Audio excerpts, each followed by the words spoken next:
Hello আসসালামু আলাইকুম everyone, welcome to রেজনাস ডেইলি ব্লগ। তো আজকে আমি তোমাদের সাথে আরেকটি রান্নার রেসিপি শেয়ার করতে এসেছি।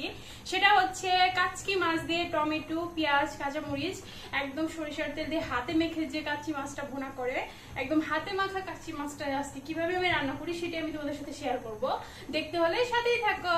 চলো তাহলে আজকে কাচ্চি মাছ চচ্চড়ি ভুনা করা যাক, তাও সরিষার তেল দিয়ে হাতে মেখে। এটা কিন্তু আসলে অনেক টেস্টি হয়। তো চলো আমি কিভাবে রান্না করি সেটা তোমাদের কাছে আজকে শেয়ার করব। তো এই যে দেখো, প্রথমে এরকম একটা হাঁড়ি নিবা, তারপরে বিসমিল্লাহির রহমানির রহিম মাছগুলো দিয়ে দিব। একদম মাছগুলো ভালো করে ধুয়ে নিবা। আর এগুলো তো এমনিতেই পরিষ্কার থাকে, তারপরেও ভালো মতো পরিষ্কার করে ধুয়ে নিবা। দেন তারপরে হচ্ছে এখন আমি পেঁয়াজ, টমেটো, কাঁচামরিচ গুলো একটু কালারিং নিছি। এগুলো হচ্ছে আমার গাছের কাঁচামরিচ, যেগুলো একটু পেকে গেছিল ওগুলো আমি নিয়েছি কালারিং এর জন্য, দেখতে ভালো লাগে। এখানে আমি ছোট্ট একটা আলু কুচি করে দিয়েছি। তারপর দিয়ে দেব এখানে লবণ পরিমাণ মতো। তারপর দিয়ে দেব সামান্য হলুদ গুঁড়া, যেহেতু এটা ছোট মাছ এখানে একদমই বেশি হলুদ ইউজ করা যাবে না। তারপর এখানে দিয়ে দেব হাফ চামচ মরিচের গুঁড়া, কারণ এই কাচকি মাছ ভুনাটা যদি একটু ঝাল ঝাল না হয় তাহলে কিন্তু একদমই ভালো লাগে না। তারপরে এখন দিয়ে দিব ধনিয়া গুঁড়া, এটাও আমি হালকাই দিব। ছোট মাছে যত মশলা কম ইউজ করা যায় তাহলে মাছের টেস্টটা কিন্তু দারুণ লাগে।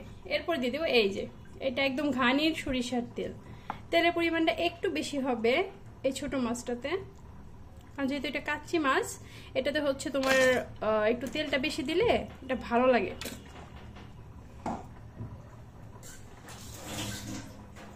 তখন আমি এই যে হাতটা ধুয়ে নিয়েছি সুন্দর করে, তারপরে এই যে মাছগুলো একদম ভালো করে মেখে নেব। এটার স্বাদটাই হচ্ছে যে হাতে মাখানো। তোমরা কষাও রান্না করতে পারো, বাট ওইটার একটা স্বাদ, সব কিন্তু সেমই দিবা, তারপরেও কেন জানি ওইটার একটা টেস্ট আর এই যে হাতে মাখাচ্ছি না এইটার একটা টেস্ট, এটা কিন্তু একদম অসাধারণ টেস্ট হয়। তোমরা এভাবে ট্রাই করে দেখো। অনেস্টলি আমি কিন্তু ভুল কিছু বলতেছি না, তোমরা আসলে অনেক টেস্ট পাবা। আর এটা কিন্তু আমি শিখেছি আমার শ্বশুরবাড়িতে আমার শাশুড়ির কাছ থেকে। ওনাকে দেখতাম বা উনি সবসময় বলতো যে ছোট মাছ এভাবে হাতে মেখে রান্না করবি। আর আমার শাশুড়ি কিন্তু আমাকে অবশ্যই তুই করে বলে, কারণ আমাকে উনি অনেক ভালোবাসে। আর যাদেরকে ভালোবাসে তাদেরকে কিন্তু তুই করে ডাকে, ঠিক আছে? তারপর আমি এখন এখানে একটু সামান্য পানি দিয়ে দিব। সামান্য বলতে এই যে 1 গ্লাস, আমরা যে পানি খাই ওইটার 1 গ্লাস পানি দিয়ে দিলেই এনাফ, বেশি লাগবে না। ব্যাস, এখনই দেখো কালারটা কত সুন্দর লাগতেছে। এই যে এখন আমি ঢাকনা দিয়ে দিব, দেন চুলাটা অন করে দিব। তোমরা নিশ্চয়ই আওয়াজ শুনেছ। এই তো এবার চুলাটা অন হয়ে গেছে, এবার রান্না হবে। তো সাথেই থাকো, একদম শেষ অবধি তোমাদের সাথে দেখাবো যে এটার ফাইনাল লুকটা কেমন হয়। তো এই যে এখন হচ্ছে ধনিয়া পাতা দিয়ে দিব। ধনিয়া পাতা দিলেই শেষ। দেখেছেন কত সুন্দর আমি একটা কালার চলে আসছে।